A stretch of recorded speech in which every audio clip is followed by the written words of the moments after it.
Welcome back to No Sleep for Dramas. We are happy to have you. And if you're new, welcome. This is where we talk about all types of Asian dramas with a concentration on crime and darker themes, but once in a while we enjoy a romance as well. We are back with one of my favorite videos and blog posts and podcast episodes, no matter where you are watching, listening, reading. We're here to talk about my watch list. What is my watch list? My watch list is everything I'm currently watching. I talk about everything I'm currently watching, my thoughts, my opinions, why I might still be watching it if I dislike it, everything I started maybe in the last week, just everything that is on my current watch list and my thoughts and opinions on it, if I would recommend that you click play. And then at the very end, we also talk about some things that I plan to click play on in the next couple months due to something I personally want to watch that it might be older and not a new drama, or I'm clicking play on it due to a upcoming podcast recording,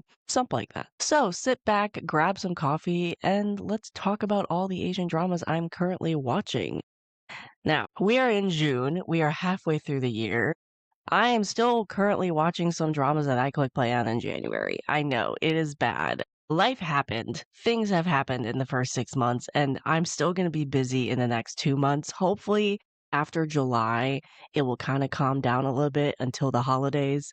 But for some reason, it's just been a busy year, but also a not busy year at the same time. I don't know what's happening in 2026, but we're here. We're still watching dramas. You have some dramas I've talked about before. You have some new ones that I click play on. And especially because in May, I didn't get as many dramas off my current watch list as I wanted to, but I did get some. So there will be some differences on this watch list. It's just going to be a good mix of things I've talked about before, new things I'm watching.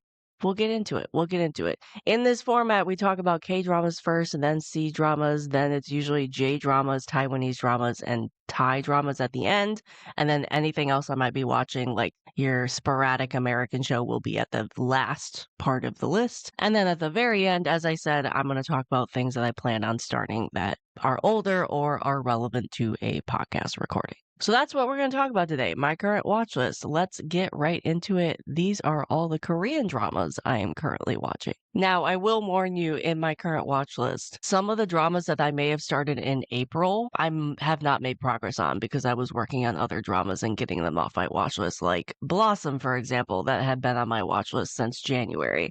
When we come to those dramas, I'll have a minor commentary and if I'm going to continue watching them, but it won't be something like a drama that I've been actively watching and working to get it off my current watch list, or one that I click play on that I started in the last week or so. So you'll have varying commentary depending on the drama we're going to talk about in the upcoming sections. Also, as always, if I'm talking about a drama that I've never talked about on a watch list episode before, I'll introduce it a little bit, I'll say some synopsis, maybe introduce some of the cast members, and then I'll go into my thoughts on what I've watched so far. First up, we have a new K-drama that is all the buzz on social media, and I was planning on watching this already, and then it got popular and people started talking about it, and I, of course, got spoiled on clips and stuff. But I honestly got spoiled on stuff in the first 2 episodes, which I watched. I don't know anything about the rest of the episodes, which is entertaining for me, which is great for me. This is Teach You a Lesson. It is 10 episodes. It is a Netflix drama. It aired on June 5th, and they dropped all the episodes. I'm going to read off to the side so I pronounce these names correctly, but this stars Kim Moo-yul as the main male lead. We have Lee Sung-min, who plays the director of this team. We have Jin Ki-ju, who is a team member of this team. We have P.O., which is also a team member of this team. Those are the main people, I think. Now, I've watched 2 episodes of this. I have not met Jin Ki-ju's character. I'm assuming that's going to happen in episode 3, but we'll have to wait and see. Teach You a Lesson is the one that had a bit of a controversy that came up about it. The source material is very controversial, apparently, where there were even groups in Korea protesting this K-drama being made because of the source material being so violent. It got made. We are now watching it. It is one of the top K-dramas in the world right now. A lot of people have watched it, but there were some protesting on this should not be made and the production should be shut down, mainly due to a particular teacher group, I think, in Korea. That's what I've seen. This is the one where it's about a government organization that was created to go into schools, like problematic schools, where the students just have overrun the place. They become so bad and rowdy and disrespectful that this government organization is brought in and they have no rules. They use violence to make sure that these kids straighten up and study and provide the education environment that needs to happen in these schools, and they have no boundaries. They can do whatever they want. The government organization can do whatever they want to respond to these students, these problems that the students are presenting in these schools. And let me tell you, it is violent. It is not for the faint of heart. I wouldn't say it's as violent as some of the other dramas I've seen so far. Granted, I've only seen the first 2 episodes, but it's violent. If you are not somebody who watches violent K-dramas, this would not be for you. I understand why this is a part of the study group universe, because I was expecting violence and that's it. Whereas study group, you could tell from the trailer that it had a little bit of humor in it.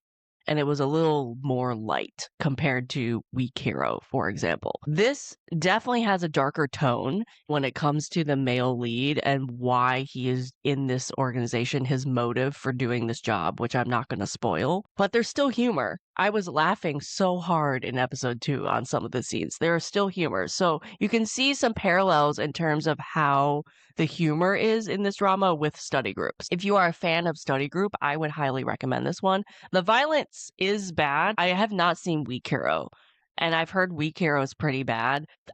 Don't think this is as bad as Weak Hero from what I've seen, from the clips I've seen of Weak Hero. If you like Weak Hero, I think you'll like this one as well. I've seen Taxi Driver, for example. In the first 2 episodes of Teach You a Lesson, compared to what Taxi Driver is, Taxi Driver to me is more violent and shows more things. Granted, I've only seen the first 2 episodes. It could get worse. There's a lot of hitting. There's like no weapons in the first 2 episodes. There's a lot of hitting, though. I very much enjoyed the first 2 episodes of Teach You a Lesson. I am not surprised I like this one. I knew going into this K-drama that I was going to like it because I like study group so much and Taxi Driver.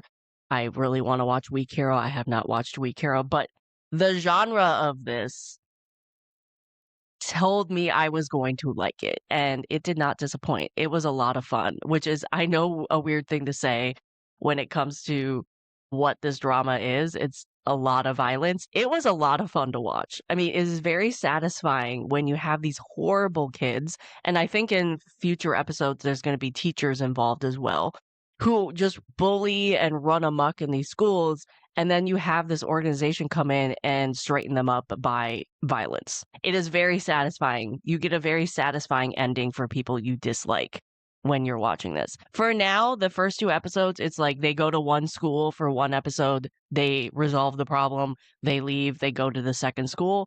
I don't know if that's going to be the same format for the entire 10 episodes, but it is for the first 2. So it's not like they're staying in one school for the entire 10 episodes. As I said, I did not expect the humor of this, but it's a good balance. It's not over the top. It's not clownish.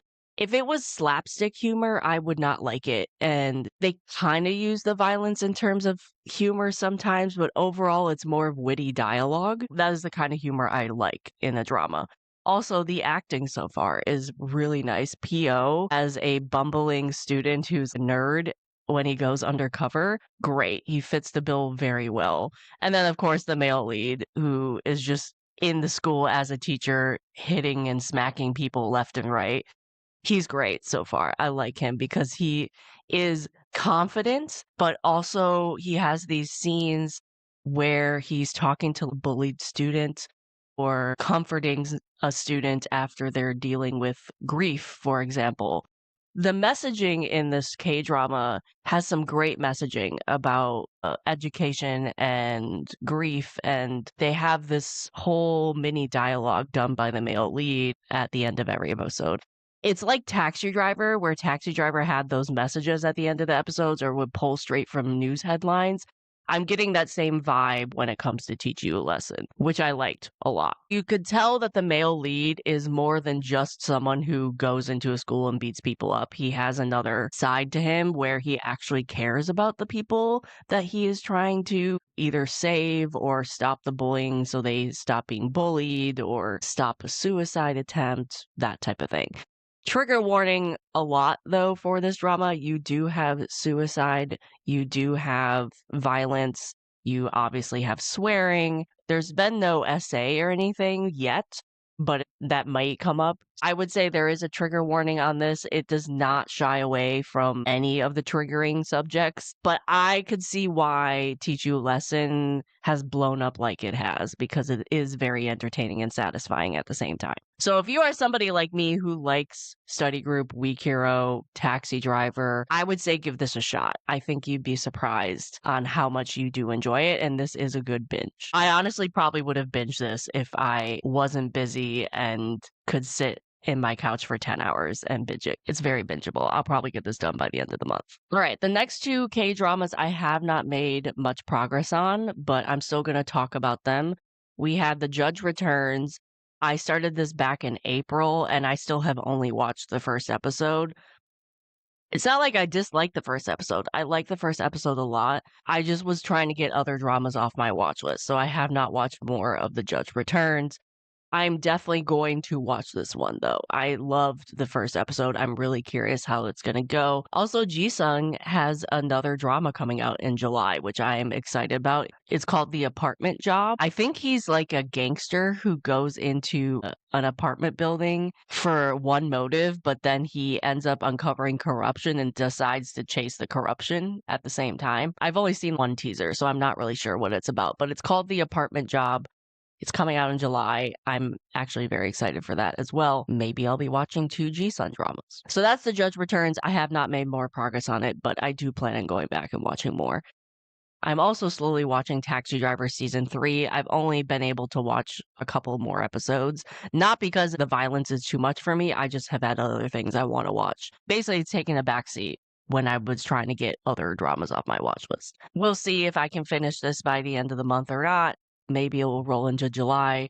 June and July are really busy for me, but those 2 K-dramas are still on my current watch list. I just haven't made much progress on them. We'll see what happens. Another thing that is still on my current watch list, which is probably just going to be staying on my current watch list because I think it has like 70 episodes at this point, is Please Take Care of Your Refrigerator Season 2. I'm still slowly watching this, sporadically watching episodes. It is a long-running Korean cooking show that I absolutely love. So this, I think, is just going to be staying on my current watch list forever at this point. I don't get tired of this show. I really don't. I love watching the celebrities come in with their refrigerators, talking about them, seeing what's in them, and then the chefs cooking something in like 20 minutes or something. The fact that they also have rotating chefs coming in due to culinary class wars and other cooking shows, you never know what you're going to get. You're never going to know what combination of guests you're going to get. You never know what chefs are going to be cooking. Very entertaining to me. It's probably one of my favorite Korean variety shows out there. So I will be watching this for the foreseeable future. Hopefully for many years, but it might be on my current watch list for many years. I have now finished Culinary Class Wars Season 2, so I'm excited to get to the episodes where Season 2 chefs start coming onto the show. If you have not checked out Please Take Care of Your Refrigerator, please do yourself a favor and go and watch an episode. I enjoy it very much so. I really need to start a dating show, though, because I've missed them, and there's so many that I want to watch. There's one, I think, currently airing that I want to watch, too. There's also a chef show that either is airing or going to air. It's like Undercover Boss, but it's Undercover Chef, and it's Korean Undercover Chef. And I recognize some of the chefs on the show from Culinary Class Wars and Please Take Care of Your Refrigerator. And apparently they are really famous chefs that go undercover at restaurants. So I thought that sounded really interesting too. I have many variety shows I need to watch, including Chinese variety shows. I have so many variety shows I want to watch so much. They're always on my plan to watch list. And I just need to make a priority to like play on one every month or something and hopefully finish it in 1 or 2 months and not take a year to finish something. Anyway, speaking of Chinese variety shows, let's get into Chinese dramas. I finished some, I'm still working on some, and I added some. So we have a lot to talk about. First one I'm going to talk about is Affinity. I should have finished this months ago, but I'm working on it. I'm working on it. I'm actively watching episodes again. It's not on the back burner anymore. I'm more than halfway through this Cdrama. I'm going to finish it. Is it good? Am I going to finish it because I'm more than halfway through? Yeah, I am. Because why not? It's entertaining in a weird way. I wouldn't say it's particularly good, and I don't know if I would recommend it. If you want something crazy and you are just sitting there not knowing what you're watching, watch Affinity because that is exactly what you're going to get. I still have no idea what I'm watching. I feel like I'm going to get to the end of Affinity and I'm just going to be like, yeah, I didn't understand what I was watching the entire time, but I had fun. I had fun watching it. The story is wild, and you just don't believe a second of it. It's very out there. The leads, though, I will say, have great chemistry and have a lot of kissing scenes, but the story makes no sense. Next Chinese drama I'm going to talk about is Under the Skin Season 2. Yes, I finally clicked play on this after saying I was going to for the past year and a half. Finally click play on this. If you have no idea what Under the Skin is, Under the Skin is a cop Chinese drama, crime Chinese drama. 2 seasons. The first season was 2022. The second season aired in the end of 2024. The first season was very unique because you had the unique pairing of a cop and a forensics artist who was also a professor at the time. And they had an overarching story, an overarching case where the artist, played by Tan Jun-se, he witnessed something, may have met somebody, had some involvement in this overarching case where Jin Shija's partner dies, and Jin Shija thinks the artist, Tan Jun-se's character, knows something.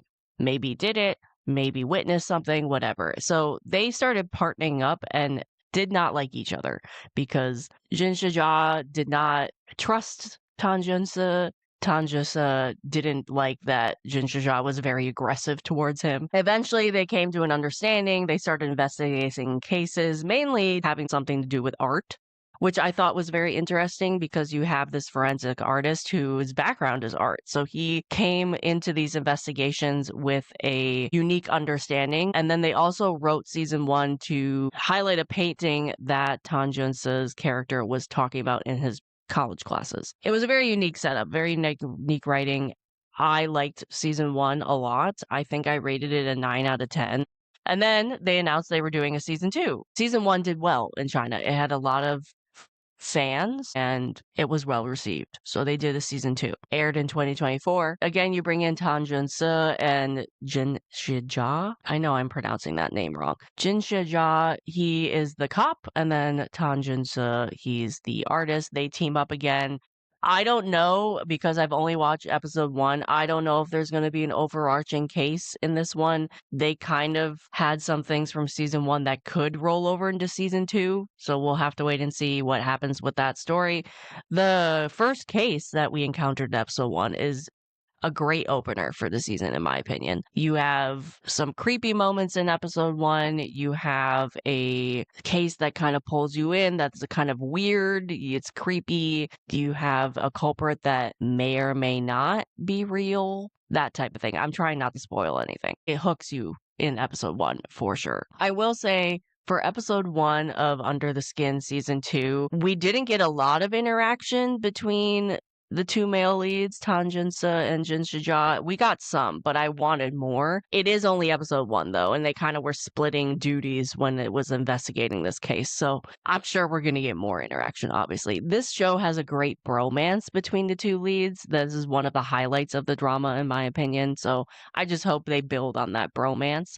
I also was not anticipating how many of the support characters were going to come back for season 2. There was a lot more support characters from season 1 in season 2 that I assumed was going to be there.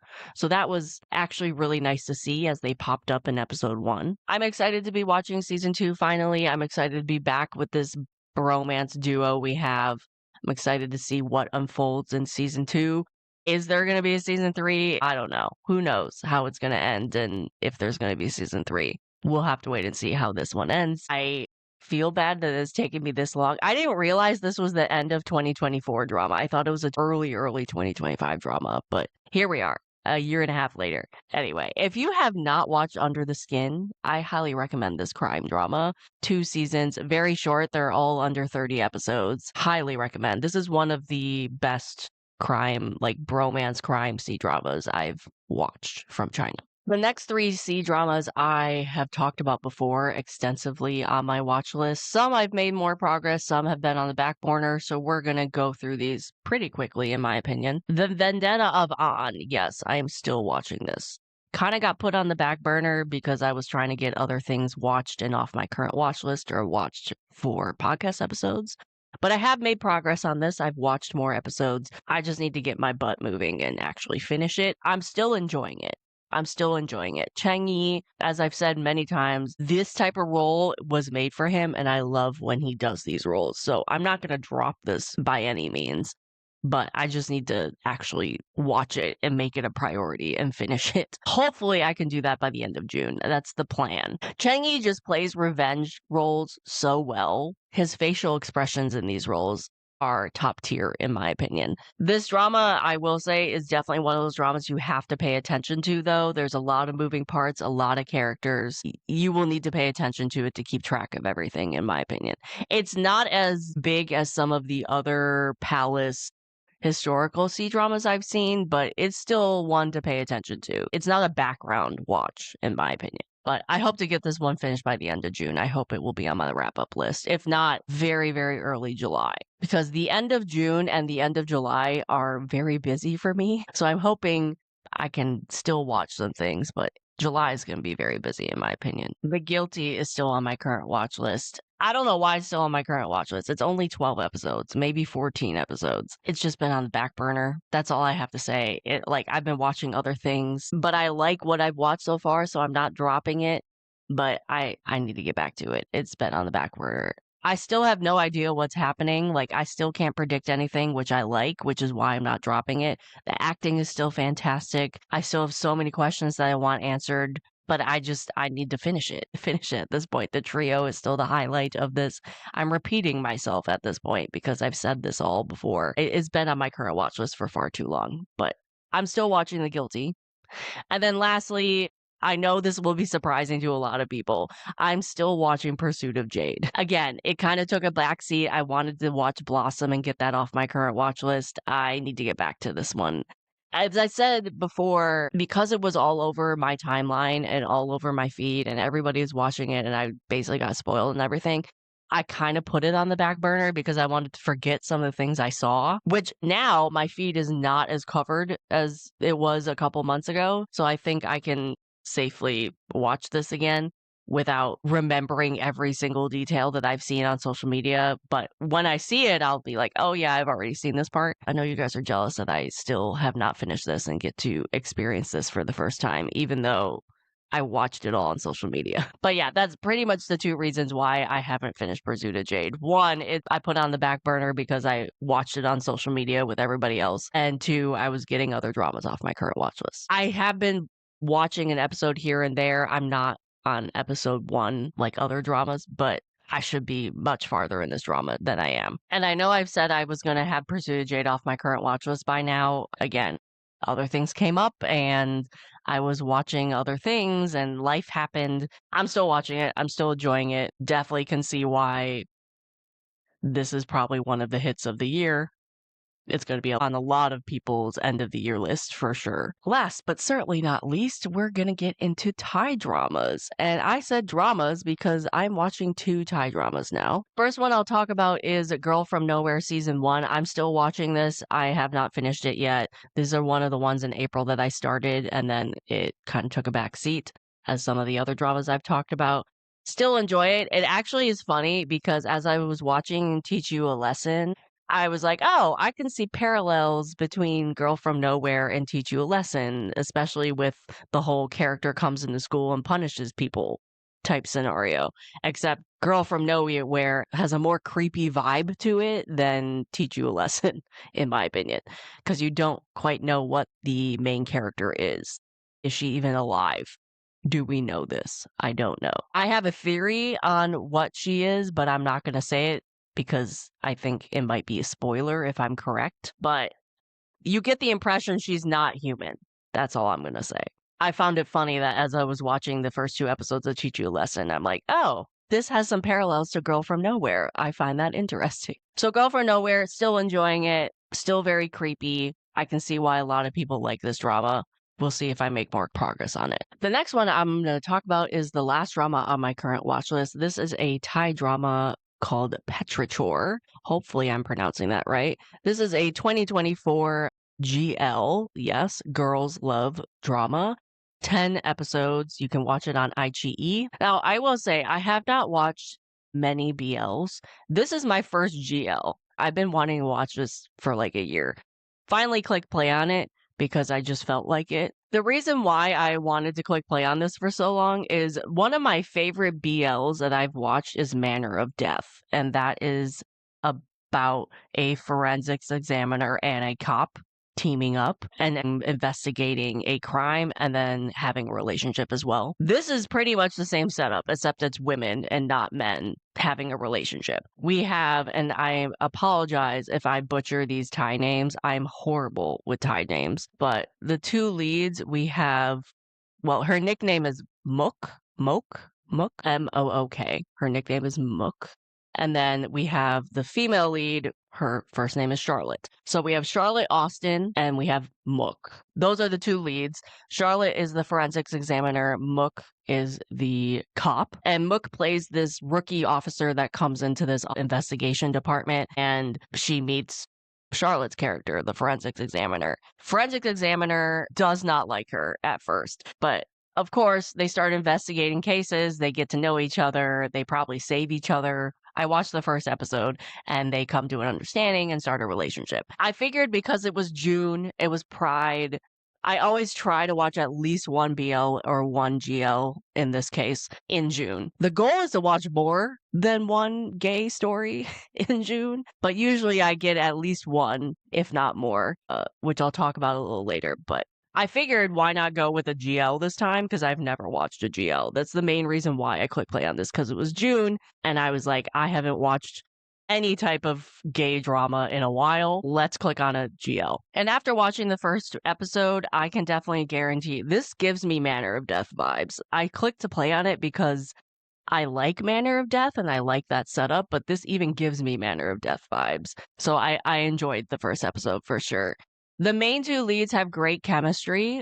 It does have sort of a stereotypical setup of a cop and forensics examiner relationship where the forensic examiner is colder and more calculating and the cop is a little more out there, energetic. That doesn't mean it's bad. We just have seen that same setup. Like, for example, medical examiner Dr. Chin.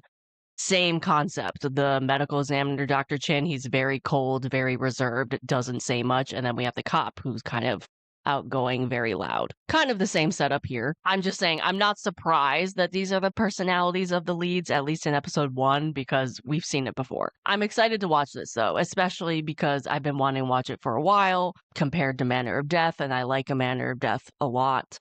I also just like a crime show. I haven't watched many crime Thai shows, so whenever I find one, I always want to watch it because I find them fascinating because they're a little different from what I've seen, especially in what I've studied myself because I have a degree in criminal justice, but it's obviously American criminal justice. So I always am fascinated by crime shows from other countries. This also reminds me I need to watch Spare Me Your Mercy. I still have not watched that BL, and I've been saying I've been wanting to watch it forever because it stars Tor, which is one of my favorite Thai actors of all time. So every time I watch this type of show, especially if it's a crime BL, crime GL, I'm like, oh, I still have that show I haven't watched. I was doing it with Petrichor. I was doing it with Spare Me Your Mercy. I think there's another cop one, another cop GL that came out this year that I have not been able to find. Anyway, I started Petrichor. I liked the first episode. Apparently, at the end of the first episode, they encountered a death that had similarities to a 15-year-old serial murder case.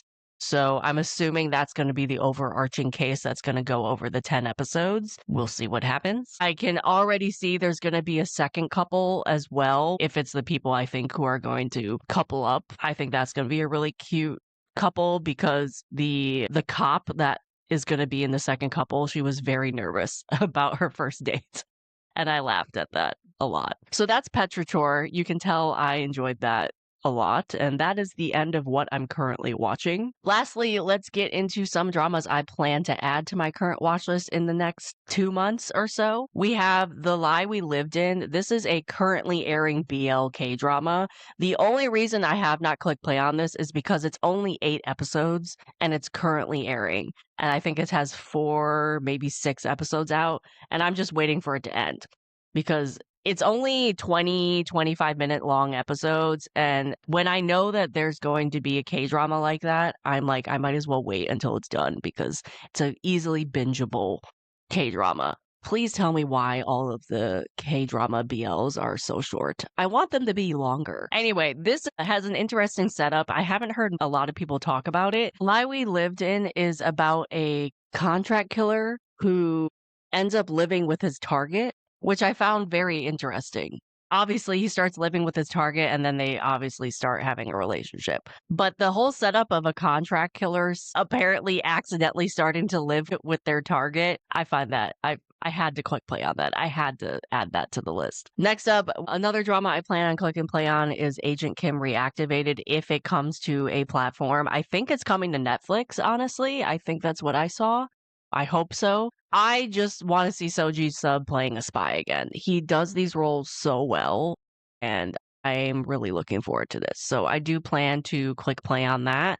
Maybe I'll watch it as it airs. Maybe I'll wait a couple episodes. I don't know. We'll have to wait and see what happens. The thing is as I said, my life in July is going to be very, very hectic. So I don't know. I'm not going to be surprised if I'm not going to be able to have a lot of time in July to watch stuff because I'm moving. The other 2 dramas I'm going to click play on in the next couple months, I don't have to finish these until August, so hopefully I can start them in July and get them done by August. But we have Faded Hearts. I do plan on doing a podcast episode recording of that with a guest.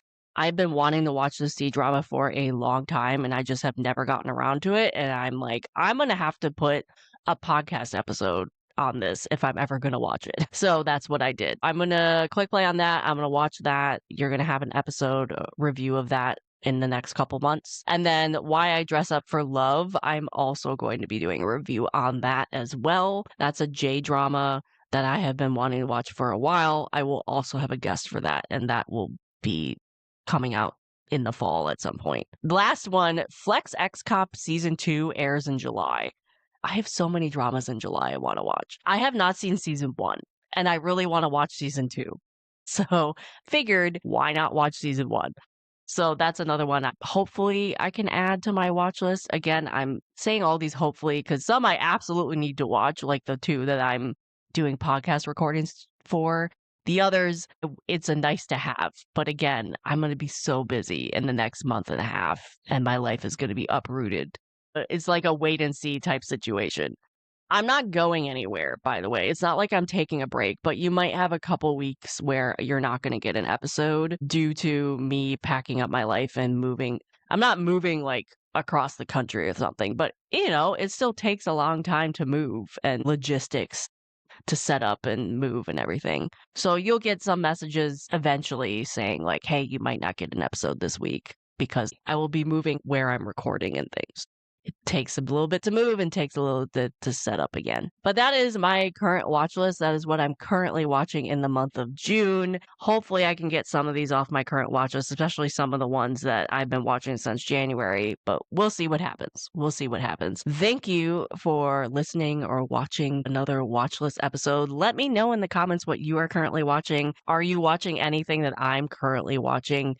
Have you checked out some things that I've said that were good in my previous current watch list episodes? Just let me know. Start a conversation. I would love to hear from you guys. Please check out the Patreon have not checked out the Patreon, we have some great things happening over there, or the YouTube channel, or wherever you might be watching this or listening to it. I just am very glad that I continue to make content for you guys and talk about Asian dramas, and I'm very appreciative of all of you guys. So thank you for watching or listening to my watch list episode for June, and I will see you in the next one.